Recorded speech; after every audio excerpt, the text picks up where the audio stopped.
Ok, senhores, professor Riane, mais uma vez na disciplina de ensaios e testes aqui do Instituto Federal Sudeste de Minas Gerais, do campus Juiz de Fora, para os cursos de eletrotécnica, tanto integrado quanto modular, aqui tratando agora, né, já caminhando para o final do nosso módulo, caminhando para o final da nossa disciplina, com os últimos ensaios, os últimos testes, algumas observações que nós devemos fazer, alguns cuidados que nós devemos tomar, conhecendo sempre um pouco mais daquilo que nós vamos praticar no dia a dia durante a nossa vida profissional, ok? Uma grande alegria, um grande prazer, peço sempre autorização, licença para entrar em cada lar, em cada ambiente onde vocês estejam aí, né, dispostos e motivados a assistir essa aula, que possamos passar alguns minutos levando conteúdo, levando informação, trocando aí bastante ideia, né, sobre alguns assuntos relacionados à eletrotécnica, aos nossos ensaios, aos nossos testes, às nossas aplicações industriais daquilo que nós estudamos ao longo de todo o curso. Muito bacana?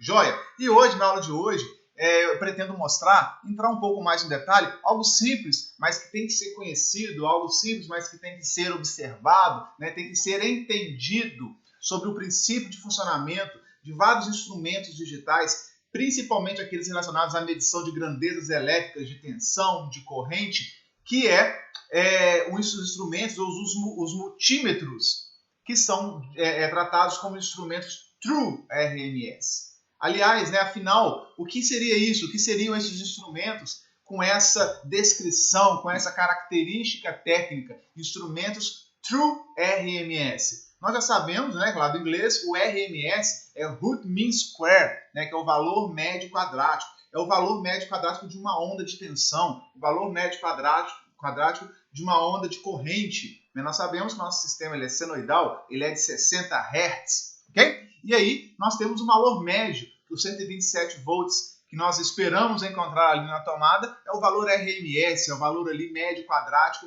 daquela onda que tem um pico que vai acima do 127, melhor dizendo, ela vai raiz de 2 vezes o 127, que bate o pico positivo, vai a zero, forma senoidal, trigonométrica, não é isso? Depois tem o pico negativo e fica fazendo esses ciclos 60 vezes por segundo. Isso é 60 Hz, nós já estamos acostumados a trabalhar com esse tipo de situação, em circuitos de corrente alternada, né? Já batalhamos muito em cima dessas teorias ao longo dos nossos módulos anteriores. E a ideia aqui é utilizar instrumentos que de fato, né, que verdadeiramente consigam medir esse valor médio quadrático.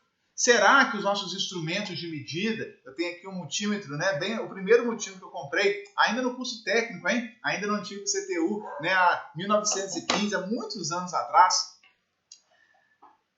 quase 30, uns 20 e tantos anos atrás, agora já tem um multímetro mais novo, mais sofisticado, que inclusive mede, ele consegue medir corrente alternada, ele consegue medir capacitância, né? Por isso que eu comprei esse daqui, mais para medir capacitância. E esse daqui é mais limitado, né? São medições mais simples, ele mede somente corrente contínua. Ele mede tensão contínua, tensão alternada, mas somente corrente contínua. Né? Já quebrou muito galho, até hoje eu uso bastante esse tipo de instrumento, né? Já tantos anos aí em funcionamento, nunca deu problema. Então a gente vai ter que entender agora um pouco melhor como que esses instrumentos realizam essas medições. Né? E aonde que entra aí essa definição, essa aplicação de um instrumento que seja True RMS. Bacana? Então vamos lá. Sempre que nós vamos medir, olha só, tensão e corrente alternada, ok? Então quer dizer que a medição True RMS não se aplica a medições de corrente e tensão DC ou CC, corrente contínua? Não. Né? Porque o sinal contínuo, eu não preciso calcular o valor médio quadrático, eu não preciso fazer a medição nem estimação desses valores médio, estimativas, né? Desse valor médio quadrático. Então, esses instrumentos do RMS se aplica para medições de sinais alternados. Bacana? E aí, a gente pode ter precisão na medição desses sinais alternados. E aí, isso leva a uma necessidade da gente utilizar, se eu quiser ter uma medição muito precisa, exata, real, verdadeira daquele valor alternado, é necessário nós utilizarmos esses instrumentos ditos True RMS. Porque os instrumentos que não vêm essa gravação, que não têm essa característica, que era a maior parte dos instrumentos utilizados até poucos anos atrás, são instrumentos que faziam a medição que a gente chama de RMS simples ou medição RMS médio. Tanto faz, alguns vêm, é uma medição RMS médio ou RMS simples. Tanto faz. Esses instrumentos, né, que eu acabei de citar, eles faziam, nós vamos ver, eles fazem uma estimação, eles fazem uma estimativa do valor médio quadrático, baseado no valor de pico, baseado no valor médio, eles fazem uma estimativa. Vou entender isso um pouco melhor, vocês vão ver que não tem nada demais. Bom, primeiro a gente tem que relembrar, né, esse conceito do que é um valor RMS de um sinal AC. AC é Alternate Current, ou então CA. Tá? Então vamos padronizar algumas coisas aqui na nomenclatura. Primeiro, eu posso falar AC ou CA. Qual a diferença, professor? Ora, o AC é lá do inglês, né? Se pegarem um catálogo, aí, um manual em inglês, vai estar AC, Alternate Current, beleza? Um sinal alternado. Se for em português, vai ser CA, que é corrente alternada. Bacana? Mole, né? Agora, e se for corrente contínua? Se for em português, CC, corrente contínua. Não é CC do braço, não, né? Corrente contínua, sinal CC. E se for em inglês, pegar um catálogo, um manual que esteja em inglês, vocês vão ver escrito DC, Direct Current. Tá? Então, vocês podem ter tanto DC como CC, tanto AC como CA. Depende se nós estamos utilizando uma nomenclatura no português ou no inglês. É muito comum, pessoal, a gente se acostuma muito com a nomenclatura em inglês por causa dos documentos que a gente trabalha, muitos livros estão em inglês, muitos manuais, muitos catálogos, muitos fabricantes, tudo em inglês, então é muito comum, eu vou adotar aqui ao longo dessa apresentação os termos em inglês, que é AC para sinal alternado, DC para sinal contínuo. Bacana? Então, o que é um valor RMS, o valor médio quadrático de um sinal AC? É o mesmo valor, o mesmo produto, o mesmo resultado, né? Ele é equivalente o que dissiparia a mesma potência se aquela carga fosse alimentada por um sinal de corrente contínua, de tensão contínua. Opa, vamos explicar isso melhor. Se eu tenho, na minha tomada, na nossa tomada, nós temos 127 volts RMS alternado, né, de 60 Hz, eu ligar um chuveiro, ligar uma lâmpada, a potência dissipada pelo chuveiro ou pela lâmpada, a iluminação, a quantidade de luz, a quantidade de calor produzido seria a mesma se eu conectasse essa mesma carga alimentada agora com os mesmos 127 volts contínuo. Então, por que é importante, por que é tratado, né, no dia a dia o sinal AC, não de pico? Porque o que nos importa não é o pico. Ele atinge um pico e logo decai, atinge um pico negativo e logo sobe e passa pelo zero. O que nos importa não são os valores instantâneos, nem os máximos e nem os mínimos de um sinal de senoidal, de corrente alternada. O que nos importa é qual que é a média, qual que é o resultado que esse sinal, que vai variando ao longo, né, de todo um ciclo, é o resultado que ele produz sobre uma carga. É o resultado médio que ele produz sobre uma carga. E esse valor RMS, 127 volts, por exemplo, ele é muito bacana porque ele diz o seguinte: se eu pegar essa carga, alimentar com um sinal senoidal, que bate um pico, que dá 127 vezes raiz de 2, 179, quase 180, né? Vamos arredondar para 180. O pico é mais 180, o pico negativo menos 180, ele passa pelo zero e fica fazendo essa oscilação. Se eu pegar e conseguir traduzir isso em termos de luz, em termos de calor, em termos de movimento, né? Em termos de potência consumida pela carga, é a mesma coisa que eu alimentar esse sinal com 127 volts continuamente. Entendeu? Então, quando a gente trabalha com circuitos de corrente alternada, sinal alternados, o que importa para nós é o valor médio, não o valor de pico. Ok? Então, isso é o significado do valor RMS. É o mesmo produto, o mesmo resultado, a mesma potência dissipada sobre a carga do que se eu tivesse ali um sinal de corrente contínua. Então, nós sabemos que quando eu tenho uma senoide, nós vamos ver já no próximo slide, eu consigo calcular qual é o valor médio quadrático, o valor RMS, baseado no pico dessa senoide. Baseado no valor de pico, em torno de 180 volts, eu consigo chegar no valor médio quadrático de 127 volts. Bacana? Isso é o que está explicando aqui. A polaridade aqui não é relevante, já que o quadrado, o valor médio quadrado é sempre positivo. E se o chuveiro passa uma parte, o semiciclo positivo, ou passa o semiciclo negativo, o chuveiro vai esquentar nas duas direções, né? A resistência, passando corrente em um sentido ou no outro sentido, ela provoca aquecimento da mesma forma naquela resistência por onde a água vai passar. Então, por isso que é levado em consideração o valor médio quadrático, para pegar o efeito, né, tanto do semiciclo positivo como do semiciclo negativo. Bacana? Aqui a senoide aqui. Então, se a gente for analisar a senoide, o que nós temos, pessoal? Olha o 1 aqui. O 1 é o valor de pico desse sinal senoidal. O valor de pico. E o 2 é o valor do pico a pico, né, do pico positivo até o pico negativo. O 1 é do positivo até o 0, ou do negativo até o 0, né? E o 3? O 3 é justamente esse valor médio quadrático que é equivalente a um sinal de corrente contínua que fosse, né, obviamente, continuamente nesse valor aqui de 127 volts. Então, isso daqui, pessoal, as características, né? E aqui nós temos o 4, é o ciclo completo, é a duração desse ciclo completo, que nós damos o nome de período. Bacana? Se eu tenho um sinal de 60 Hz, eu vou ter 60 ciclos iguais a esse, 60 ciclos completos iguais a esse por segundo, a cada segundo. Então, se eu pegar em 1 segundo de tempo, eu vou ter 60 ciclos iguais a esse. Se isso for verdade, pessoal, eu tiver uma senoide bonitinha, perfeita, de Hollywood, de cinema, né? Uma senoide perfeitinha, bonitinha, cheirosinha, arrumadinha, chique para de noite. Se eu tiver um sinal desse, a gente consegue provar matematicamente que o valor médio quadrático, o valor RMS, é o valor de pico, por exemplo, aqui 179, uns quebrados, 180 volts, dividido pela constante raiz de 2. Então, esse valor 3 aqui, ele vai ser o pico dividido por raiz de 2. Se eu fizer essa divisão de 1 dividido por raiz de 2, vai dar aproximadamente 0,707 vezes o valor de pico.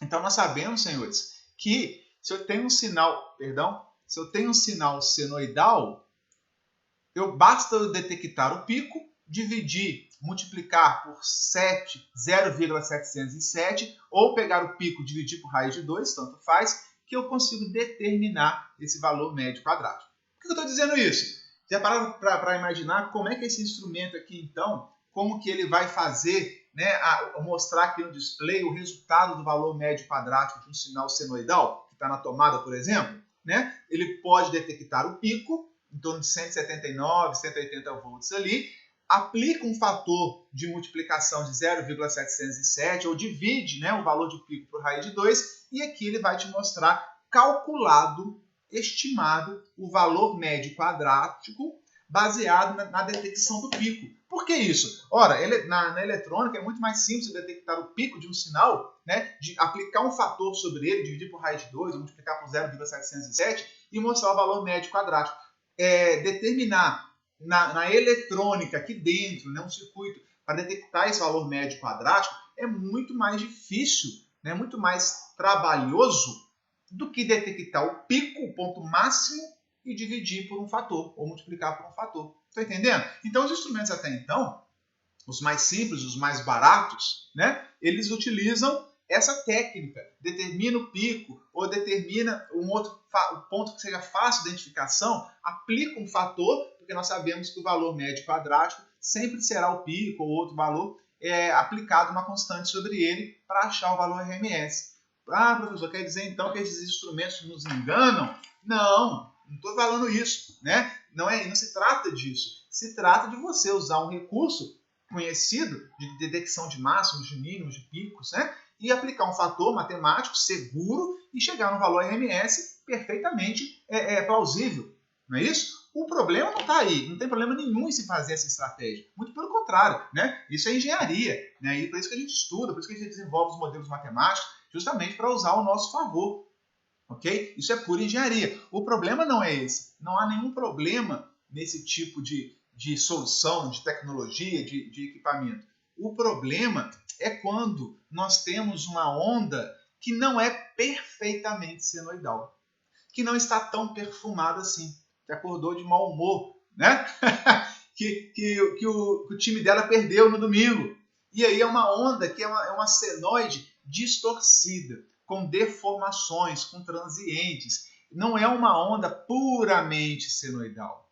Ora, esse fator aqui, pico por raiz de 2, é aplicado numa senoide perfeitamente trigonométrica. E no mundo real, saindo do fantástico mundo de Bob, do mundo encantado dos Teletubbies, onde o sol brilha, aquece, mas aquelas pessoas com aquelas roupas não sentem nenhum tipo de suor, né, de calor, naquele mundo encantado, todas as senoides são perfeitas. Todas as senoides são bonitinhas, redondinhas, bacaninha. No mundo real, infelizmente, não é assim. E digo mais, cada vez mais não é assim. Porque as nossas cargas, devido ao avanço da eletrônica, né, dos nossos componentes que nós utilizamos hoje, as nossas cargas cada vez menos são senoidais puras. Aonde eu encontro sendo senoides puras? Um motor, um bobinado muito bem enrolado, direitinho, uma lâmpada incandescente antiga, um chuveiro puramente resistivo. Até os chuveiros hoje, eu controlo, né, a potência ali por um circuitinho eletrônico, né? Você gira um botãozinho ali para controlar. Antigamente era só morno, quente e frio, né? Hoje não, você tem uma regulagem contínua, já tem uma eletrônica ali. Toda essa eletrônica, ela provoca essa deformação aqui, ela provoca esses transientes, ela distorce a senoide. Então, onde tem eletrônica, possivelmente tem uma distorção da senoide pura. Né? Somente aquelas lâmpadas antigas incandescentes, que são puramente incandescentes, né? Que hoje a gente encontra no mercado, são as lâmpadas mistas, que nem são puramente resistivas mais. Né? Somente os chuveiros puramente resistivos, somente os motores perfeitinhos que não usam nenhum tipo de drive, nenhum tipo de inversor de frequência para controle de velocidade ou de torque, nada disso. Porque mesmo os motores que utilizam hoje os inversores de frequência são grandes fontes de distorção de correntes senoidais, de tensão senoidal. Então perceba, os computadores, as fontes, os carregadores de celular, tudo, as televisões hoje de LED, tudo que tem uma eletrônica embarcada, tem uma eletrônica embutida, pessoal, tudo isso distorce demais os sinais puramente senoidais. Opa, e se eu distorço o sinal que era puramente senoidal, eu já não posso afirmar mais que vai ser o valor RMS, é o pico sobre raiz de 2. Porque agora tem uma distorçãozinha aqui, tem uma celulite ali, tem uma estria aqui. Percebe? Já não está aquela coisa redondinha, mas tem uma celulite, tem um probleminha, tem um inchaço, papapá. E aí eu não posso aplicar essa matemática aqui mais. Até posso, mas agora eu perdi precisão. Agora eu perdi exatidão no meu valor que está sendo medido. Começa a ter problemas. Ora, se eu não tenho circuito True RMS, se eu trabalho com resposta média e o meu sinal não é puramente senoidal, eu estou correndo um risco agora. Eu estou fazendo uma medição que não é verdade, porque o sinal já não é mais senoidal. Isso traz erros para a medição. Grandes erros. Até 40%. Claro que 40% é um exagero, o sinal teria que estar muito distorcido, mas é o que nós vemos algo por aí hoje, tá? Então eu posso chegar em erros aí de até 40% do valor medido de tensão de corrente. Pessoal, isso é muito erro. Né? Sempre vai dar 40%? Não, pode dar 5, 10, 15%. Depende do nível de distorção que nós vamos ter na senoide, entende?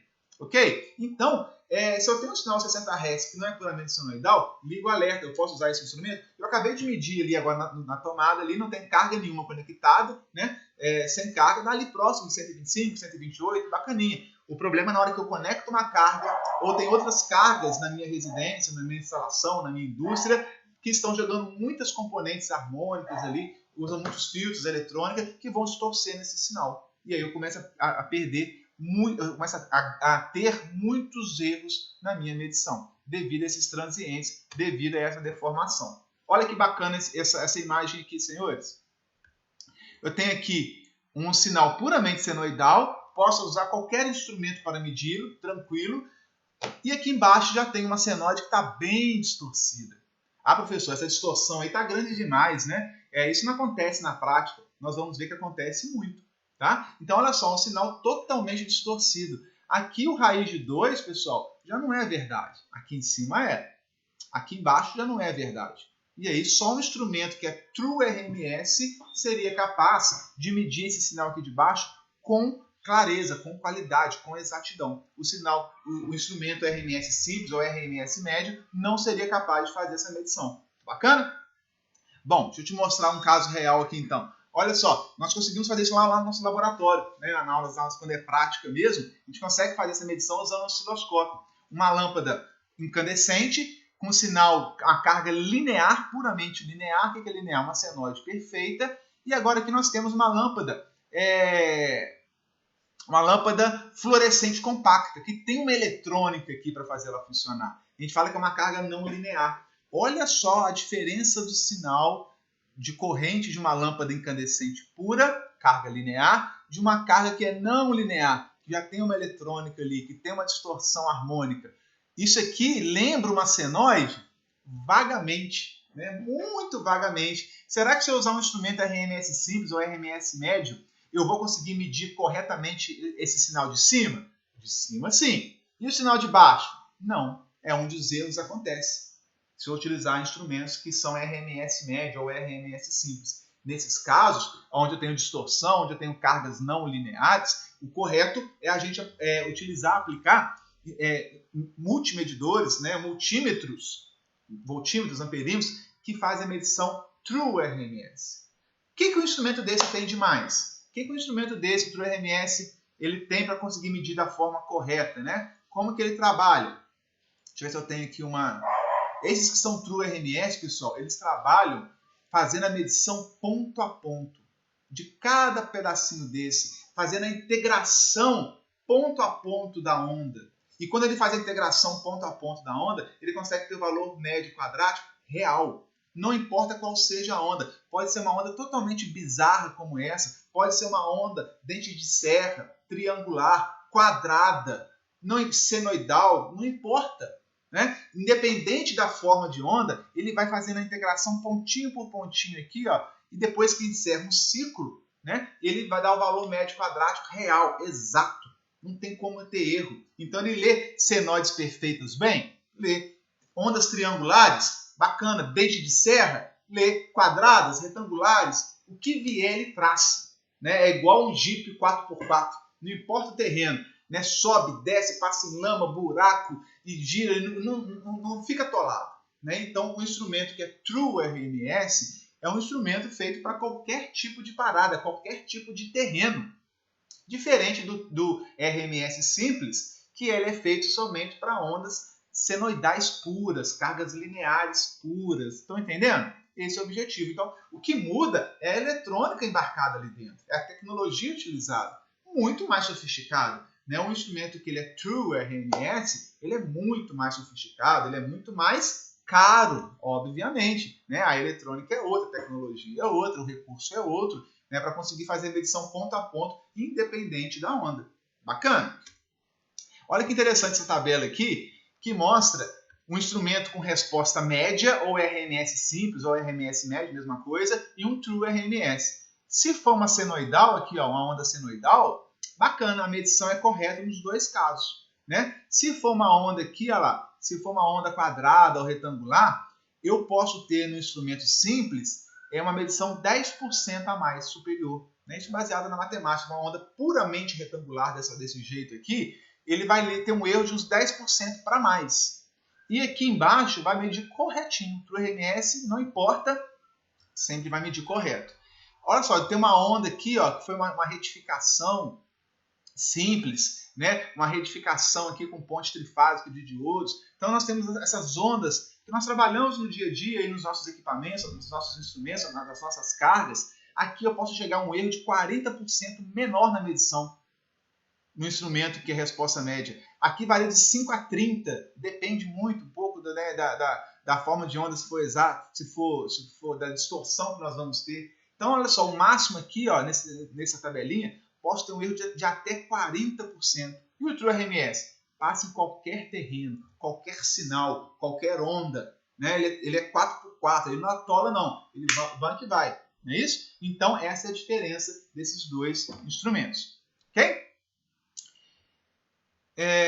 O instrumento do RMS ele possui um sistema de medida por integração. O sinal é medido, é convertido para o valor DC relativo e qualquer tipo, guarda isso, de forma de onda, de tensão ou corrente AC, qualquer tipo, Acabou a restrição de ter uma onda senoidal, puramente senoidal, que não pode ter nenhuma celulite que já dá erro. Acabou isso. Qualquer distorção que venha acontecer, ele consegue fazer a medição. Tá? Como é que eu sei se o instrumento ele é True RMS, pessoal? Normalmente isso é uma propaganda, bem gravado aqui no instrumento. Ó. Se eu der um zoom aqui, True RMS, bem pequenininho. Eu dei um zoom aqui, ó, True RMS. Então vocês têm que pegar um instrumento. Esse meu instrumento aqui não é True RMS, é RMS simples ou médio. Esse meu outro aqui também não é. São instrumentos mais antigos, já tem alguns anos. Se eu fosse comprar hoje um instrumento, certamente eu procuraria, como já tenho dois aqui, eu procuraria investir um que seja True RMS. Professor, todos os meus trabalhos que eu faço aqui em casa, faço para amigos e tal, eu faço utilizando esses instrumentos. Consegui fazer usando esses instrumentos. Né? Até consegui mede até capacitância. Por isso eu comprei, já falei isso, né? Mas dá para se virar. Dá para você trabalhar. Você, eu não vou trabalhar, não vou entrar no mercado porque eu não tenho condições financeiras de comprar um equipamento True RMS. Besteira, né? Usa aquilo que você tem, sabendo que pode ter um erro ali devido à distorção nas senoides. Tá? Então não fica paralisado por conta disso não. Quanto custa o instrumento True RMS hoje, professor? Em torno de R$400, 300, R$400. Vocês conseguem comprar instrumentos de bons fabricantes, Minipa, Fluke, já a linha de entrada, mas já True RMS. Porque hoje um multímetro simples, normal, você compra até por R$60, R$80. Nesse daqui, na época, eu paguei R$56. Alguma coisa assim no Mercado Livre. Muito barato. Né? Foi muito barato. Hoje deve estar em torno de 80, 100. Mas se for um True RMS, ele é um pouco mais caro. Né? Talvez 2, 3 vezes mais caro. Então, eu vou começar os meus trabalhos, não tenho grana para investir. Gente, compra o que tem, compra o baratão, vai lá, faz dinheiro, ganha dinheiro. E depois você melhora as suas ferramentas, os seus instrumentos. Bacana? Lá, temos 3 instrumentos aqui, ó, bons instrumentos. Um da Hikari, um da Hikari, um da Fluke e um da Icel. Né? Será que eles são True RMS? Vamos procurar a gravação aqui, vocês conseguem achar comigo aqui? Se eles são True RMS ou não. Como saber? Deixa eu dar um zoom aqui, ó. Será que eu acho um True RMS aqui? Achei, ó. Tá vendo aqui? Onde está a mãozinha? True RMS. Então esse aqui é um instrumento da Hikari, True RMS. Ele tá uns R$400 por aí, tá, pessoal? Um da Fluke, bacanão aqui, ó. Será que ele é True RMS? Aqui, achei, ó. Tá vendo, ó? True RMS. Então também é um instrumento True RMS. E o da Icel, aqui embaixo. Achei já de cara, ó. True RMS. Tá? Então, na hora de vocês comprarem um instrumento, quiserem identificar, se vocês estiverem numa indústria lá trabalhando, receberem um medidor, um instrumento de medição, olhem, né, pesquisem, né, verifiquem aí se ele é um True RMS ou não. E aí você vai ficar esperto já, ligado na medição que você está fazendo, se é uma medição exata ou se ela pode ter ali algum erro se a onda não for puramente senoidal. Bacana? Olha esse exemplo aqui real, né, verdadeiro, de uma medição. Esse aqui é um alicate, um perímetro, que eu tenho um instrumento que é True RMS e um outro instrumento que não é True RMS. Um conseguiu ler aqui a corrente de 59,2 amperes nesse condutor aqui. O outro leu 40,5 amperes. Opa! Gente, é muita diferença. 59,2 para 40 é um erro de leitura gigantesco. Isso pode levar a uma análise incorreta, isso pode levar a uma análise inadequada. Né? Quando a gente fala no ambiente industrial, é quase que inadmissível hoje você usar instrumentos que não sejam True RMS. Porque você está no seu trabalho, no ambiente industrial, né? Vale a pena, com certeza, você investir em instrumentos que sejam True RMS. Diferente de você fazer serviços caseiros, né? Instalações prediais, onde você consegue usar instrumentos simples com certa adequação aí. Mas ambiente industrial já não faz mais sentido você não ter instrumentos que sejam True RMS. Olha a diferença de medida. Qual que está errado aí? Né? Qual que vocês acham que está errado? O que não é True RMS. Qual que é? Vamos ver se aqui fala alguma coisa de True RMS. Não achei. E aqui? Aqui, ó. Embaixo da medição. True RMS. Então, o que lê a onda tal como ela é, com todas as suas imperfeições, está lendo 59,2 amperes de corrente verdadeira passando por esse condutor. Deve estar indo para algum motor, alguma carga desse tipo, né? Uma carga. E aqui nós temos o outro que está medindo 40,5 amperes, que não é True RMS, né? Que não consegue pegar as imperfeições da onda. Viram que legal? Muito bacana, né, pessoal? Joia. Para terminar a nossa aula de hoje, só como um bônus aqui, vocês devem ter visto isso em medidas ou em outra disciplina, mas vale a pena a gente recordar que é algo muito importante, que a gente tem que observar junto com a inscrição lá, TrueRMS, qual que é a categoria de sobretensão do nosso instrumento, do nosso voltímetro. Não sei se vocês vão conseguir ver aqui. Opa! Esse daqui aqui embaixo, ó, ele é aqui, ó, categoria 2, 500 volts, categoria 2. Esse outro aqui, acho que ele é chinês, não sei, eu não achei até agora qual é a categoria dele. Não tenho mais o manual, não está gravado aqui. Não sei se ele não está de acordo com a norma, né? O padrão internacional da IEC 1010-1, que define as categorias de sobretensão para a utilização desses instrumentos de medição, para a utilização desses multímetros, né? Como é que funciona isso? Nós temos 4 categorias, pessoal. E a utilização deles depende aonde eu vou fazer essa medição. Categoria 1, categoria 2, categoria 3 e categoria 4. Dá para perceber que categoria 4 é o bichão, né? É o poderoso chefão aí. Posso usar em qualquer lugar. Categoria 1 é mais restrito. Esse meu pequenininho da Minipa, ele atende norma, né? Bacaninha. Ele é categoria, deixa eu ver aqui, ó, categoria 2, vocês estão vendo aí, ó. 500 volts, opa, categoria 2. Espero que vocês tenham conseguido ver. Eu posso usar a categoria 2 verdinha aqui, ó, até nesse limite. O que é esse limite, professor? Tem uma instalação predial, ou numa indústria, ou uma instalação de uma casa. Categoria 1 é o mais simples. É para fazer medição dentro de equipamentos, né, que já tem essa própria proteção. Eu vou fazer medição dentro de uma televisão, dentro de um liquidificador, né? Eu vou fazer a medição dentro de equipamentos que já têm essa própria proteção, que estão ligados a outro sistema, a uma outra instalação elétrica. Então, são equipamentos para serem usados na ponta lá da linha, dentro do meu equipamento, dentro da minha instalação, lá depois da tomada, no equipamento que é ligado, né, à tomada. Então é a categoria 1. Categoria 2 já consegue pegar até dentro das tomadas, dentro das instalações elétricas prediais. Então eu consigo avançar mais, porque ele tem uma proteção mais robusta, ele tem uma proteção de sobretensão mais potente, mais bem construída, né, de acordo com as normas, que permite ali um tranco maior, que permite ali um curto-circuito maior, que suporta ali, né, uma potência de curto-circuito maior. Então ele abrange aí até as tomadas. Categoria 3, eu já vou dentro dos quadros de medição, os quadros de disjuntores, né? Já vou ali, vou avançando para dentro da instalação, aproximando lá da alimentação da subestação ou da alimentação da medição da CEMIG. E categoria 4, eu já vou lá no poste mesmo, lá na subestação, respeitando o limite de tensão, obviamente, esse aqui é de 500 volts, né? Se eu fizer uma medição acima de 500 volts, claro que ele não vai suportar. Mas eu vou medir 500 volts dentro de um equipamento categoria 1, nas tomadas aí, nas instalações, nos quadros, ou vou medir 500 volts na medição, no poste, aonde eu vou fazer essa medição de até 500 volts. Isso é importante, e a categoria que define isso, ok? Tem um quadro que mostra categoria 1, olha lá, circuitos e equipamentos eletrônicos protegidos. Então, eu vou medir até 500 volts lá dentro de um circuito, um equipamento está protegidão, bacaninha, né? Lá na ponta, depois da tomada. Categoria 2, os aparelhos domésticos, escritório, laboratórios, carga similar, tomadas ou pontos de tensão em circuitos de ramificação longos. Então, eu estou dentro da instalação elétrica, mas ainda longe do quadro de medição. Categoria 3, barramentos e linhas de plantas industriais, painéis de distribuição, né? Tomadas que estão próximas à rede, próximas do quadro. Então, estou avançando estou entrando dentro, mas cada vez mais próximo lá de onde vem a energia. O perigo é cada vez maior, né? O potencial de explosão, de risco, de curto-circuito é cada vez mais alto. Então, eu consigo medir os mesmos 500 volts, mas num ambiente mais agressivo, num ambiente que é mais difícil, que é mais problemático, que é mais tenso, que é mais poderoso em termos de distribuição.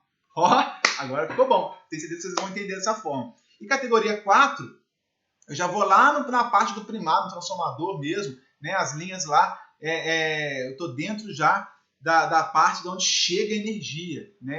É o que abrange todos os riscos possíveis até aquele limite informado de 500 volts. Outros equipamentos são 600, outros são 750, outros são de 1000. Então você sempre tem que ver, né, até onde você pode ir. Esse amarelinho meu aqui, ele fala que eu posso fazer medição de até 1000 volts contínuo e 750 volts alternado. Deixa eu ver se vocês conseguem ver aí. Olha lá, máximo 1000 volts contínuo, 750 volts alternado. O problema é que eu não sei qual é a categoria dele. Categoria 1, categoria 2, categoria 3 ou 4. Se eu não sei, né, eu imagino que ele suporte muito bem categoria 2 também. Eu não iria além da categoria 2 com ele, ou iria com, né, com certa restrição aí, porque já que ele não fala, a gente não pode fazer nenhum tipo de suposição. Entenderam? Bacana, acho que é importante passar esse recado novamente para os senhores, né? Chegamos aqui ao final desse conteúdo, chegamos aqui ao final dessa aula, mas será sempre uma grande alegria trabalhar com todos vocês nessas disciplinas puramente práticas e técnicas relacionadas ao nosso conteúdo de eletrotécnica, né? Fiquem todos com a paz maravilhosa do nosso Senhor e Salvador Jesus e até o nosso próximo encontro, pessoal. Fiquem com Deus e até mais.